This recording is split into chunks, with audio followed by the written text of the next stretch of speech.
Time magazine calls Hunter S. Thompson the Unabomber of contemporary American letters. The author of Fear and Loathing in Las Vegas, he has been a journalist and an author and a hybrid of the two. But there has been one form of writing that has remained constant for him. It is letter writing. The Proud Highway is a collection of some of the 20,000 letters Hunter Thompson has written since 1955, with letters to people like Tom Wolfe, Norman Mailer, William Faulkner, and Lyndon Johnson. This collection chronicles up to the year 1967 and the publication of his first book, Hell's Angels. I am pleased, at long last, to have Hunter Thompson on this program. Welcome. Great to have you here. Nice to be here.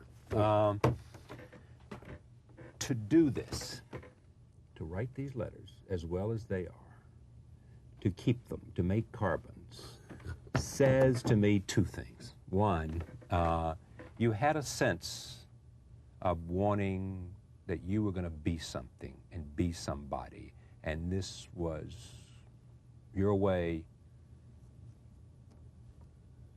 Yeah, I think I had to be. I had to have that sense. I had to have it as a writer. I'm thinking off the top of my head here, because I was not going to make it in other ways. You know, Nelson Algren once said, a question asked me, why are you a writer? He said, because I couldn't be anything else. You know, I tried cab driving. I tried working on the railroad. You know, I didn't even get a job most of that time. I was evicted from, fired from every job I had. Yeah. And then evicted from every place I lived.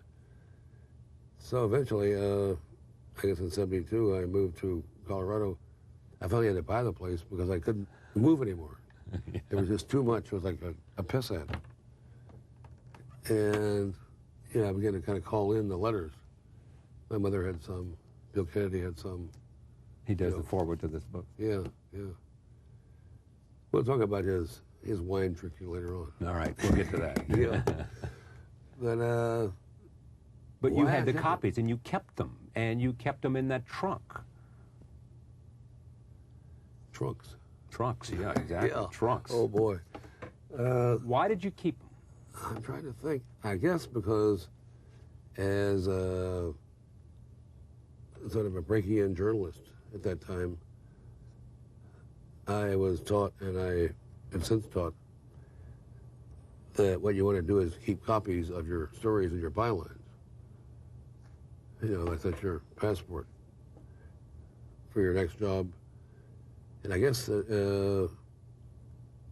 figured that, what the hell, I'm going to keep copies of the stories, I may as well keep the letters. We can know more about about Hunter Thompson from these letters than anything that he has written outside of letters or anything he's done in his life. Yeah, you try having every page of your life. For every one letter in here, there are 12 or 15 cut out. But I had to listen to these things for a year with the editor, Doug Brinkley, and my son and his wife parading these things in front of me. So I'd say, well, how about this one, Hunter? Calm down. You know. And then who is this and who is that? So I had to rank my memories. And yeah, it was like, this is your life in spades. As you went back and reviewed them. Had to, you know. And the correspondence. Yeah, these were real. I've never even looked at these things until they came out of the basement, like some kind of a genie, you know, that was down there. Writing was the only thing that you knew you could do that satisfied you. Well, that I could get paid for it. They didn't pay for the other stuff. Yeah, and then when I learned about newspaper work, I learned that to work for a morning paper, you can work late at night. You know, you can go to work at 2 o'clock, and you know, get off at midnight or so. Once you learn that, I can't imagine going back. Yeah, I did a afternoon paper after I got out of the Air Force. Jesus Christ, I didn't know the difference. Suddenly I had to go to work at 7 in the morning, and I didn't last long at that. Yeah. Did you create a persona that you thought would serve you? Serve me? That was you. I'm afraid if I created it and then, you know, crafted it and made it, Yeah. no, that's giving me too much credit.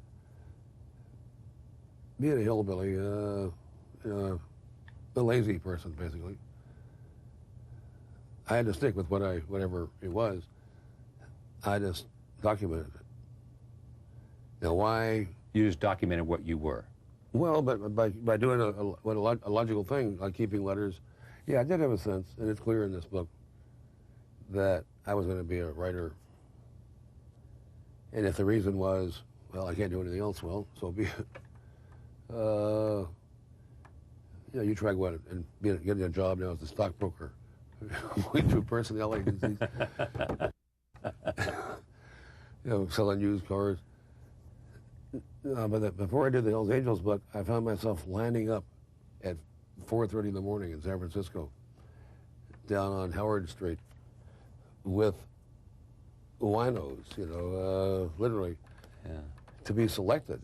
And I was lining up for the selection process to be picked out as those worthy to be allowed to deliver Safeway, handbills all around the neighborhood, to every household. You lined up to be considered and I was worthy to do rejected. I was rejected. Why? You didn't measure up. Politically, right, didn't measure up, And I thought, what the hell? People, being hauled forward, helped forward into the truck, and then luckily, yes. Yeah, I knew that that wasn't going to work. I couldn't get a job as a cab driver because I hadn't been there long enough as a registered voter. Yeah. Oh, I tried every conceivable thing. The newspapers wouldn't hire me. What writer has taught you the most? Who have you learned the most from? Well, taught me the most. I think maybe the most important lesson I was trying to learn early was that since I was this desperate and this kind of, very limited qualifications for anything else, I was trying to set my fate and figure out if I could get away with it. And what I learned from Hemingway, mainly, I think Hemingway, the best lesson from him, I had quarrels with some of his prose or writing, here and there. But what he taught me was that you can want to be a writer and get away with it. You can be a writer. And that was very important at the time. It wasn't like I was I wasn't a dilettante. I wasn't playing around. I had to be a writer. And that helps. I think you know that kind of thing, yeah. There are times when you have, you find that it's not really a choice. You made the commitment a long time ago. And so it was nice to find out that at least somebody got away with it. And after that, I began to look at Hemingway's prose. But that was the main lesson that I learned from him. Look at his prose for... No, he taught me that you can be a writer and you can be a success at it. Yeah. You don't have to, take these slings and arrows forever. I'm starting to sound like some kind of a stockbroker, a big competitive freak. But No. To get away with it is very important. Getting away with it. Yeah, to be a writer. I consider that getting away with it. Yeah. But there are the stories. I heard this story a long time ago about you. And the writers change, but the story is you poring over whoever it might be, Hemingway or Faulkner or Shakespeare. And it's this legendary story of you poring over and someone saying, Hunter, what the hell are you doing? And you saying, I'm trying to get the rhythm. Oh, there were times I would type it sometimes, just to.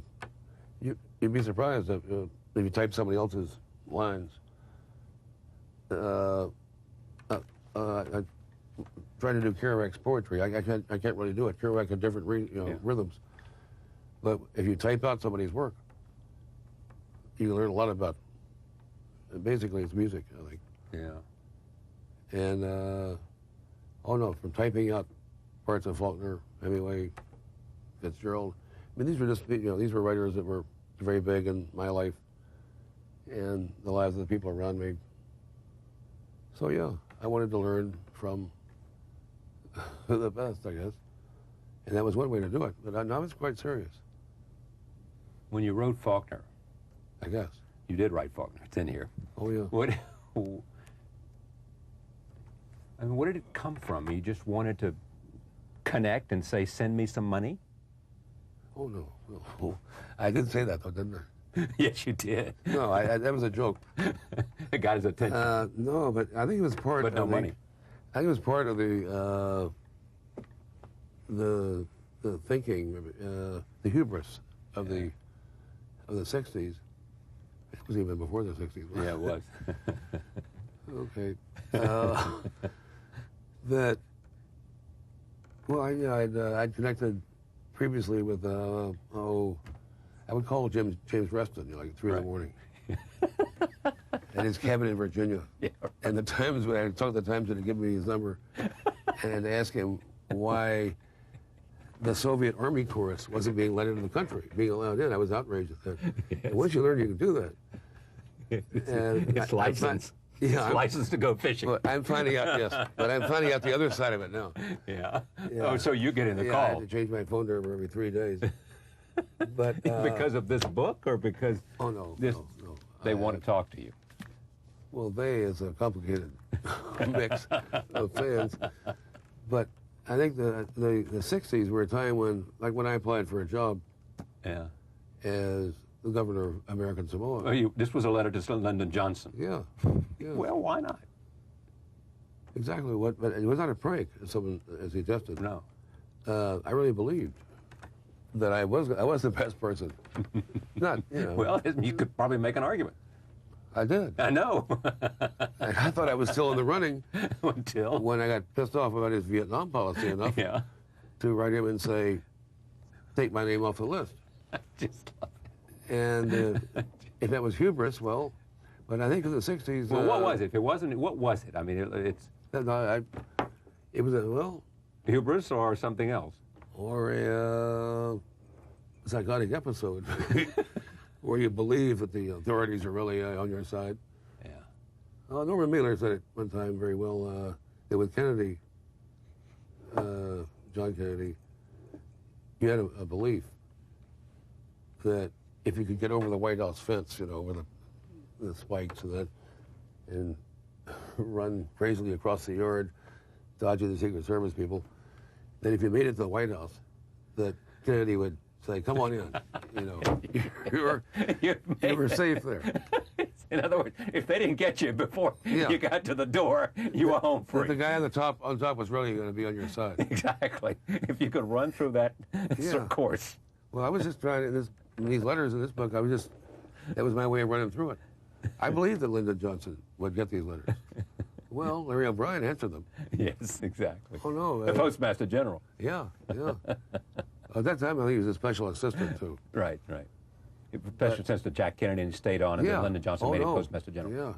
Yeah. And commissioner of the NBA. Right. No, O'Brien had a great sense of humor. But when he wrote back, I thought he was serious. I went out and tried to charge up some white linen suit. Now, do you have any sense? This sounds like I'm your priest, but here goes. It's a nice role for you. I'm sure you're quite at home with it. Well, I don't know, but I try. Go ahead. I can't do it. No, I can't either, but I'll try. There's all that talent there. Has it been used well or squandered? You mean, could I have been even higher and brighter? I could have been... not higher and brighter, just, read these letters, and there is huge talent. I would have to say that, yeah. It is. It's like, you identify it. Res ipsa loquitur. Res ipsa loquitur. Yeah. And I probably still misspell it. You can imagine how many corrections I've had. From the Harvard Department of Languages. Yeah. All in there people But stay with me on the idea. Oh, okay. All right. At the final day of reckoning, he says, or she says, Hunter, have you done everything and the best with what I gave you? Have you? Did I hide my candle under a bushel? Yes. Probably. He says, or she says, I gave you this talent. Did you throw it away? And what's your best evidence? No. That you used it well? Well, what the hell am I supposed to? I'm on trial? Yeah, no, you're done pretty trying to get in. I got the keys. No, you don't. No, and the voice is not going to have it either. I know who has the keys. Who has the keys? Well, I'll just tell you now, just between us. I'm sure that there are no cameras. No, nobody knows, right. Yeah, right. That I am a roadman. A what? A roadman. A roadman. For the Lords of Karma. Yeah. For the Great Hall. Yeah. I know what happens to you, me, and everyone else when they supposedly die. It's just passage around the Great Loop. Yeah. And they come eventually to be judged, or just, assessed. All right. And they go before the Lords of Karma, and their lives, the decision's already been made. Yeah. And as a roadman, I'm a cog in the wheel. I know that I have to come back around way too often, frankly. And other people come back around in the form that they deserve. Now you could come back as a three-legged dog in Bangladesh in a hurricane if that was the judgment of the Great Hall. But it's based entirely on how what you do now. And in the Oriental Buddhist scheme of things, karma takes a long time. You're like your son's gonna, you come back around and have to be the slave of your son. But now, the karma is sped up. So I believe you got your karma now. I don't have to believe. I'm a roadman. I mean, I can tell you what's happening. Yeah. Now, you said in this that two things that you wonder about. One, did all the people do the same thing? Did they keep their letters? Did they have their letters? Did they write these letters? Right? That's one of the things you're worried about. And the other thing you're concerned about is where are all those who helped you? Well, I just remember that I basically responded to a level of correspondence, and the letters I got were as good and sometimes better than the ones I sent back out. I guess it was a challenge. It didn't seem like it at the time. That was the way we were accustomed to communicating with each other. Now, I don't know if we came out of some strange cocoon in Louisville. The Our Athenaeum. birthplace. Yours too? No, I'm in North Carolina. Oh, I thought so. Yeah. I didn't see the historic degenerate sag in your eyes that you get from Louisville. Yeah, right. But Diane Sawyer is either from Louisville or Lexington, one of the two. There is a weird Kentucky strain here. Yeah. And the Carolina strain, oddly enough, most of the settlement in the country moved westward on very horizontal lines. Like, I know most of my ancestors are from Virginia. And Virginia moved to Kentucky. And then further west. And then you get the Carolinas, go very specifically through Tennessee, then into Arkansas. Go over the Grand Smokies. No, you're all the way across the Mississippi. Right. Like in the north, like Wyoming and Colorado are very different states because they were settled differently. Germans settled in a horizontal line out to Wyoming, and Scandinavians above them. Wild people, freebooters settled Colorado. Let me read some of these letters because we're talking about them so much that I'm going to just take a bite out of this one. A sad day, November 22nd, 1963, Woody Creek. I am tired enough to sleep here in this chair, but I have to be in town at 8:30 when Western Union opens, so what the hell? Besides, I'm afraid to sleep for fear of what I might learn when I wake up. There is no human being within 500 miles to whom I can communicate anything, much less the fear and loathing that is on me after today's murder. God knows I might go mad for lack of talk. I have become like a psychotic sphinx, I want to kill because I can't talk. I suppose you will say, this is to William Kennedy, the rotten murderer has no meaning. Rotten murder? The rotten murder has no meaning for a true writer of fiction, and that the real artist in the little magazines are above such temporal things. I wish I could agree, but in fact, I think that what happened today is far more meaningful than the entire contents of the little magazines for the past 20 years. And the next 20, if we get that far. Magazines we're talking about. All right. We now enter the era of the train. Neither your children nor mine will ever be able to grasp what Gatsby was after. No more of that. You misunderstood it, of course, peeling back only the first and most obvious layer. Take your realism to the garbage dump or the little magazines. They're like a man who goes into a phone booth to pull his pod. Nada, nada. The killing has put me in a state of shock. The rage is trebled. I was not prepared at this time for the death of hope, but here it is. Ignore it at your peril. I have written Simonin, that cheap bookstore Marxist, that he had better tell his boys to buy bullets and forget the dialectic. This is the end of reason, the dirtiest hour in our time. I mean to come down from the hills and enter the fray. Tomorrow, a cable job request to the reporter. Failing that, the observer. Beyond that, God knows, but it will have to be something. From now until the 1964 elections, every man with balls should be on the firing line. The boat will be the most critical in the history of man. No matter what, today is the end of an era. No more fair play. From now on, it is dirty pool and judo in the clinches. The savage nuts have shattered the great myth of American decency. They can count me in. I feel ready for a dirty game. I was angry. Yeah. Read one for me. You read one for me. There's always a mistake, but what do you want? I don't know, you take it. Well, let's just open the, you know. Here's one to Charlie Carroll. Oh. What are these? Glasses that I use to read. Maybe I can use them too. Let's see. I can. I keep them dangling over the house. Yeah, I know. What a horrible curse. There is now surgery for that. Oh? The Russian stuff? Yeah, exactly. Yeah. Exactly. They're getting better at it. Retinal, laser. Yeah, all that stuff, yeah. Well, when it works for you, let me know. Because I think one of the great things I could do for the human race Is? would be to solve this problem. What a curse it is. To have glasses dangling all over the house, or not to be able to read? Well, it'd be a lot worse not to have any glasses dangling over the house. What the hell did people do in the 13th century? When they went yeah. I mean, they didn't read anything.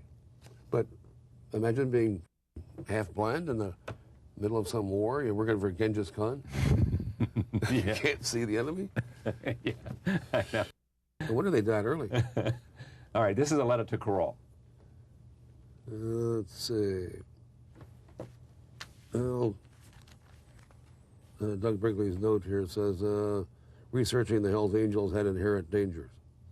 March 26, 1965, 318 Parnassus, San Francisco. Dear Charlie, it's been a wild day here. I don't know what's coming. We'll try to keep with it. Let's hope the rhythm's maintained. It's been a wild day here. At 6:30 this morning, I finally rooted the last Hell's Angel out of my living room and went to bed, just as Sandy was getting up to do her 4-hour stint at the real estate office. I'm doing a piece on motorcycle gangs for The Nation. No money, but plenty of kicks. Before I let them into the house last night, I explained that I didn't go much for fist fighting, but preferred to settle my beefs with a double-barreled 12-gauge shotgun. They seemed to grasp this concept, and we get along fine. Sandy, my wife, Sandy's hysteria abated. I was a gallon of wine and a case of beer poorer, but in the end, I think I got the makings of about 5 good stories. Paragraph. That's what prompts me to write to you tonight. I've done many more hours of research on this than any Nation article, parentheses at $100 each, deserves, and right now I'm wondering what to do with the rest of it. Well, pretty good choice. As you know, I guess, both Time and Newsweek did pieces on it this week, but mainly arm's length bullshit, despite the Newsweek claim that their man submerged himself in the action. About half those quotes came out of Chronicle, SF Chronicle Clips, a very funny and colorful series done by my old friend George Draper and my new friend Bernie Jarvis. Just a little asterisk here, and it says Draper and Jarvis both worked for the Chronicle. Jarvis, who appears as Pritam Bobo in Hell's Angels, introduced Thompson to the biker gang. All right, now here's my question. Do you, in going back over these and reading them for this book... That's the first time I read that. The first time you ever read that? First time I read that in 20 years, yeah. Yeah. I mean, what did it tell you when you reread these? What did you...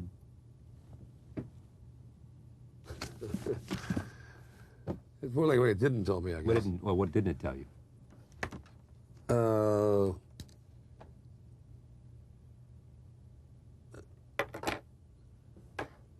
This sounds like more than familiar hubris, but I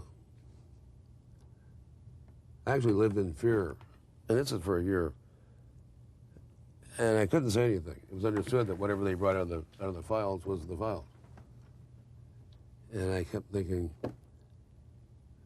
why didn't eat acid or LSD for a long time? People told me that I was far too violent, to ever go near acid. And I kind of filed it. I didn't go near acid for a while, but finally I did, and I was not that violent, oddly enough. It was a nice feeling, but I kept waiting for, all your letters every day for 10 or more years. I kept, nobody would volunteer for that, I don't think. Only a madman or somebody who had some kind of a troll into the records. So I figured I got off easy. I didn't find out that I was really a monster. Yeah. That I betrayed my friends as a youth and walked on their heads and was a liar. Yeah, I think my main crime that I wasn't making enough money. So I look at it as a justice, like the right wheel comes around. And I'm just getting paid for my work during that period. During this period, I was not paid for my work. And no wonder. I was writing 10 pages a day and sending 9 of them to people all over the world. Kennedy justifying fiction. And I'm not sure what I was thinking. I mean, everybody. Oh, yeah. I mean, sometimes I'd write 3 and 4 a day. Huge ones, too. And very, almost similar. Today, you'd put it on a computer and change the name. Exactly. That's exactly what you do. How do you write today? Computer? No, I still work on the, it's a new IBM Selectric. Yeah. I didn't even know they had IBM Selectrics now. Oh, you ought to order one. Have it set up, rent one for 2 weeks. It is like a computer. Yeah. No more of those wheels and that. It's, I'm not selling them. But no, I use a computer a lot. And, all right, let me come on. I have some other things I want to talk about. One is the mainstream press in America today, your indictment is? Indictment? Indictment. All right, those swine. I think they've, and I don't blame them necessarily, but accepted the truly heinous morass of the Clinton administration. This makes Harding look like some kind of avenging angel. I think the press has accepted it as sort of normal, but I think people have. And I guess to some extent I have, because I'm out there on the ramparts. Demanding better. Or death for the the lying dog. That's where the fun was. We need a cultural revolution in America. I wasn't asking for a handout. I just wanted people, heads chopped off. And there was great satisfaction in that. And despite the curses and disses of whoever wants to judge the '60s now. Well, you say you have more. I mean, you judge Nixon higher than Clinton. I mean, your contempt for Clinton is so strong and we so. got rid of 2 presidents. Johnson and Nixon. Yeah. And I guess beat Goldwater, elected Jack Kennedy. And that was a pretty active period. You really could feel a part of politics. And, yeah, if you didn't really feel it viscerally or in the mind, you could get beaten a few times or gassed. If you're getting the tear gas, yeah, I miss it. Yeah, right. Yeah, I do. I mean, I really, everybody should be gassed on. It's like I'm for the draft. I think everybody should be in the military. I think it civilizes the military. That's why we got out of the Vietnam War. We'd still be fighting it if it hadn't been for the draft and the people who got drafted. No, Christ. We may be at a war now. We might not know it. There may be 2 or 3 going on. Uh-oh, we're wandering into, yes, you swine. No. But there's a difference between a military that's recruited from the unemployable, from the ranks of those, and one that's recruited from campuses all over the country for a limited. The boys from the campus didn't want to go. Well, a lot of them went anyway. Yeah. And I believe that civilized the military to the point that we were able to get out of Vietnam, finally. So in terms of this president, the mainstream press is not... I'm not sure that... I can't say you better get after the Whitewater or... There is no war, really. I mean, if Clinton's that bad, who's the enemy? But it's kind of hard. I don't see that conflict, that which side he won. You voted for him in '92. In '92, yes, I did. I wanted to beat George Bush. I totally voted for him. I endorsed him. I was suckered into it. And I wouldn't have voted for Dole last year. I didn't vote for Clinton either. But... What did you do? I voted for Ralph Nader. Right. I figured it was an honorable vote, but yeah, as we learned in the late '60s, you can't say honorable votes. Yeah. It doesn't. It's nice, but it helps to really change things. A couple of things before we go. Gonzo journalism came when you went to cover the Kentucky Derby and. Oh.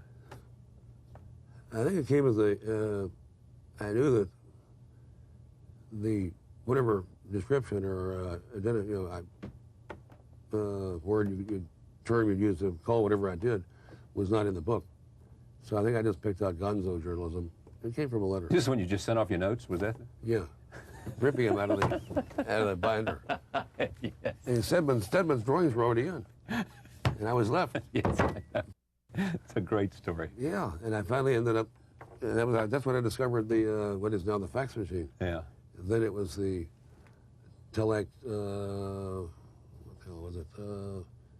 Xerox telecopier. Yeah. A horrible thing that smoked and put off weird gases. Yes. But you could transmit a page from here to San Francisco in minutes, and then to the printer if you're really desperate.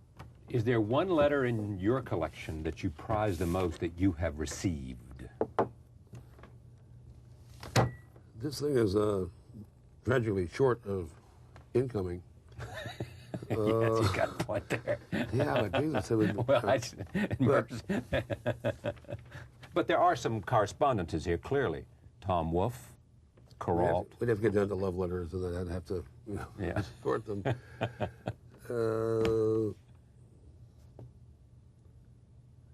Oh. No, I couldn't. It's been an incredible pleasure and a nightmare time to go through this correspondence. It kept the skills sharp, didn't it? You bet. Yeah. It did that. Yeah, you could not sleep or lie down. The Proud Highway, Hunter S. Thompson, Saga of a Desperate Southern Gentleman. That's me. Right. I thought you'd get that. Yeah. Edited by Doug Brinkley, forward by the famous William J. Kennedy. Thank you, Hunter. Hey, thank you. Pleasure. That was fun. My thanks to Hunter Thompson. Up next, Isabella Rossellini.